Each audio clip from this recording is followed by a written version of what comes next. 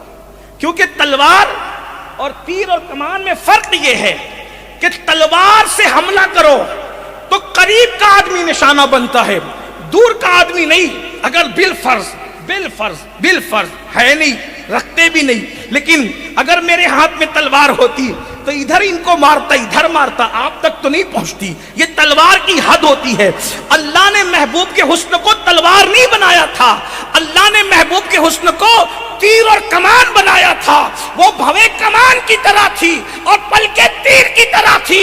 حسن کو تیر کمان اس لیے بنایا تھا، تلوار نہیں، کہ تلوار سے قریب والا صرف شکار ہوتا ہے، دور والا نہیں. مگر تیر اور کمان چلتی ہے تو قریب والا بھی شکار ہوتا ہے، دور والا بھی شکار ہوتا ہے.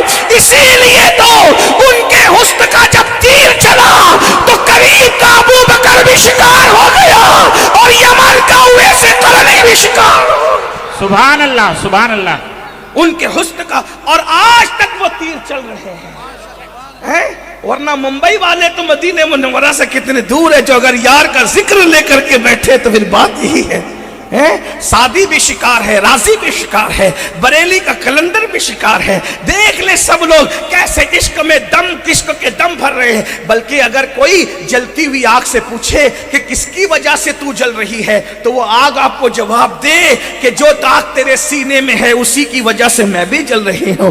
برستے ہوئے بادلوں سے کوئی پوچھے کس کے لیے گر رہے ہو تو وہ بھی یہی کہیں گے بے دم شاہ کے لب و لہجے میں عدم سے لائی ہے ہستی میں آرزوئے رسول، کہاں کہاں لیے پھرتی ہے جستجوئے رسول. بلائے لوں تیری اے جذب شوق صلی علی کہ دامن دل کھچ رہا ہے سوئے رسول.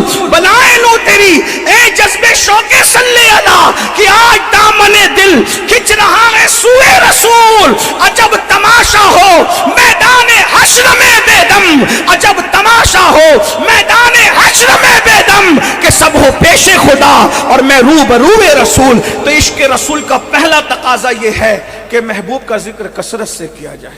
حضور کی سیرت پڑھو.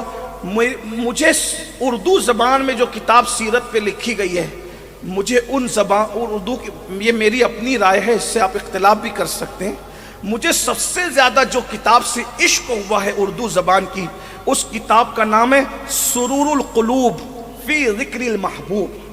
یہ کتاب ایک بار آپ پڑھ کے دیکھیں، چند 100 صفحات پر ہے. اور اس کا لکھنے والا کون ہے پتہ ہے؟ امام احمد رضا کے استاد، امام احمد رضا کے ابا جان، امام المتکلمین علامہ نقی علی خان رحمت اللہ تعالی. ایک بار اس کو پڑھ کر دیکھیے، اتنے خوبصورت جملے اس میں ہیں. اور ان کا خاص طرز ہے، عشق کی بات کرتے پھر اصلاح کی بات کرتے، عشق کی بات کرتے پھر اصلاح کی بات کرتے ہیں. آپ کو حیران رہ جائیں گے. بلکہ میں اس کتاب کو پڑھ کر اس نتیجے پہ پہنچا کہ وہ امام احمد رضا کے بھی باپ تھے. اس نتیجے میں پہنچا۔ اردو ادب دیکھیں، تحریر کا اسلوب دیکھیں، ایسا لگتا ہے جیسے موتیوں کی لڑی پروتے جا رہے ہیں۔ ایک بار اس کو پڑھ کے دیکھیں، زیادہ نہیں ہے، بہت مختصر سی کتاب ہے۔ سرور نام یاد رکھیں، سرور القلوب، اتنا بھی نام یاد رکھیں گے نیٹ پر آپ کو مل جائے گی۔ ایک بار اس کتاب کو پڑھ لیں، عشق کی آگ دل میں نہ لگ جائے تو پھر کہیے گا۔ تو پہلا کام ہے عشق کا تقاضا، محبوب کا ذکر۔ نمبر 2، محبوب جس سے محبت کرتا ہے اس سے بھی محبت کرنا، یہ دوسرا تقاضا عشق۔ اور محبوب جس سے نفرت کرتا ہے اس سے نفرت کرنا، یہ عشق کا تقاضا ہے۔ اب یہاں میں اس پہ بہت لمبی تو نہیں کر سکوں گا، اب ذرا چیک کرو حضور کس کس سے محبت کرتے۔ اگر آپ کو پتا ہوگا تو آپ جانتے ہیں کہ ایک محفل میں ایک شخص نے کہا کہ مجھے کدو نہیں پسند تھا، تو ایک فقی نے تلوار نکالی، کہا اگر تجھے کدو نہیں پسند تھا میں تجھے مار ڈالوں گا۔ کہا کیوں؟ کہا کہ یہ سبزی میرے محبوب کو پسند تھی، تجھے پسند کیوں نہیں؟ غور فرمائیے۔ اب بتائیں اگر کدو سے پیار ہو جائے تو فقہا کدو ناپسند کرنے والے پہ تلوار نکالیں، تو جو صحابہ اور اہل بیت رسول اللہ کو اتنے پیارے ہوں کہ صدیق و فاروق کو اپنے مزار میں لے کر لیٹے ہیں، ان کے بارے میں بھی لوگوں کے منہ اترتے ہیں، یہ کون سا عشق رسول ہے؟ جس سیدہ فاطمہ الزہرا کو کہا کہ فاطمہ میرے جگر کا ٹکڑا ہے، اور جس علی کو کہا انت منی و انا من ہو، کہ تو مجھ سے ہے میں تجھ سے ہوں، ان کے بارے میں بھی لوگوں کے منہ اترتے ہیں۔ آپ بتائیں نا، صحابہ اور اہل بیت سے حضور پیار کریں اور عشق کے جھوٹے دعوے داروں تمہیں بخار آئے تو پھر کیا بات؟ پیر نصیر نے کہا تھا، نام آتے ہی ابو بکر عمر کا لب پر، نام آتے ہی ابو بکر عمر کا لب پر کیوں بگڑتا ہے، وہ پہلو میں سلائے ہوئے ہیں، وہ تو اپنے پہلو میں تھپکیاں دے کے سنائے، تجھے کیوں بخار آتا ہے؟ اور تو ہے کون؟ تجھے جمعہ کے اگر شرائط پوچھ لیے جائیں تو اوقات نہیں کہ تو جمعہ کے شرائط بتا سکے، اور تو صحابہ پہ باتیں کرتا ہے۔ تو یزید کا بھی نام صحیح نہیں لے پاتا میرے بھائی، تو یزید کو بھی یزید کہتا ہے، پھر تو صحابہ پہ باتیں کرتا ہے۔ ذرا اپنی اوقات تو دیکھو، اپنی حیثیت تو۔ وہ کہاں صدیق اکبر جس کے بارے میں حضور فرمائے، ایک مرتبہ صدیق و فاروق کا دونوں کا ہاتھ اپنے ہاتھ میں لے کے فرمایا میرے صحابہ دیکھ رہے ہو میں کس حالت میں ہوں؟ کہا حضور دیکھتے ہیں، آپ کا ایک ہاتھ صدیق کے ہاتھ میں، ایک ہاتھ فاروق کے ہاتھ میں۔ فرمایا انشاءاللہ ہم تینوں قیامت کے دن اسی شان سے اٹھائے جائیں گے۔ یہ حال ہے۔ اور میرے امام نے تو پھر بات کی، کہتے ہیں محبوب رب عرش ہے اس سبز قبہ میں، پہلو میں جلوہ گاہ عتیق و عمر کی ہے، سعدین کا قران ہے پہلو ماہ میں، سعدین کا قران ہے پہلو ماہ میں، جھرمٹ کیے ہیں تارے تجلی قمر کی ہے، جھرمٹ کیے ہیں تارے تجلی قمر کی ہے۔ اللہ اکبر۔ اس لیے میرے بھائیوں، حضور نے جن سے محبت کی ان سے محبت کرو۔ حضور علیہ السلام نے مدینہ منورہ کے غبار سے تک محبت کی۔ ایک مرتبہ صحابہ کرام جنگ سے آ رہے تھے تو غبار حواس کے ذریعے اڑ کے آ رہا تھا، کسی نے منہ پہ ہاتھ رکھ لیا غبار سے بچنے کے لیے، فرمایا مدینے کے غبار سے تم بچتے ہو؟ اللہ نے مدینے کے غبار میں بھی شفا رکھا ہے۔ پھر حضور علیہ السلام نے جن چیزوں سے، اب یہ تو شخصیات ہو گئی، میں نے اشارہ کر دیا، جن چیزوں سے محبت کی، مطلب نماز سے محبت کی، تو میں نماز میری آنکھوں کی ٹھنڈک ہے، عاشق رسول ہوں۔ عشق کا تقاضا تو یہ کہ حضور جس سے محبت کریں۔ اللہ کے رسول کو اعمال میں سب سے زیادہ عمل جو پسندیدہ تھا وہ نماز ہے۔ فرمایا جعلت قرۃ عینی فی الصلاۃ، نماز میں میری آنکھوں کی ٹھنڈک ہے۔ تو ہم کیسے ہیں بھائی کہ عشق رسول کی بات بھی کرتے ہیں؟ نعرہ تکبیر، نعرہ تکبیر، نعرہ رسالت، امیر سنی دعوت اسلامی، سنی دعوت اسلامی، نعرہ تکبیر، نعرہ رسالت۔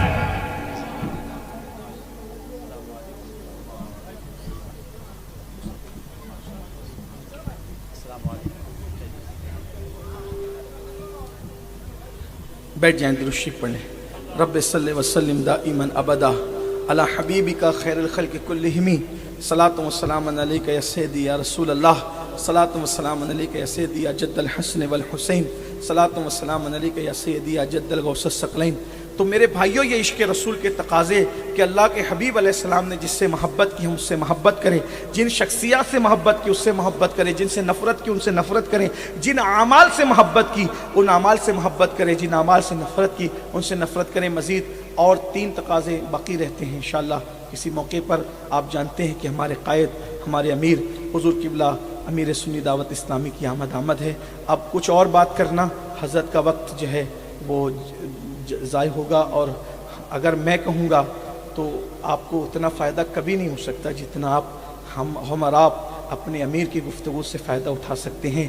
اس لیے کہ جس کی تقریر کے ایک فقرے پر، ایک خطاب کے ایک فقرے پر پوری کتاب لکھی جا سکتی ہے، وہ خطیب تشریف لائے ہیں. اب ہم انہی کو سنیں گے. دوران گفتگو اگر کوئی غلطی ہو تو اللہ تعالیٰ معاف کر دے. استغفر اللہ ربی من کل ذنب واتوب الیہ. السلام علیکم ورحمۃ اللہ وبرکاتہ.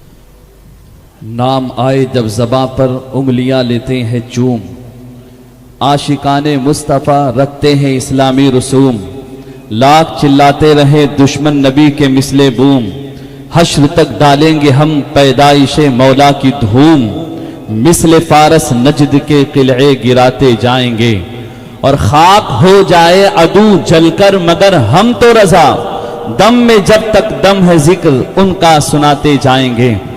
الحمدللہ وقار اہل سنت دائی کبیر حضور امیر سنی دعوت اسلامی قدم رنجہ فرما ہیں. حضرت کے ناصحانہ خطاب سے پہلے میں جناب سید شاہ زیب سے گزارش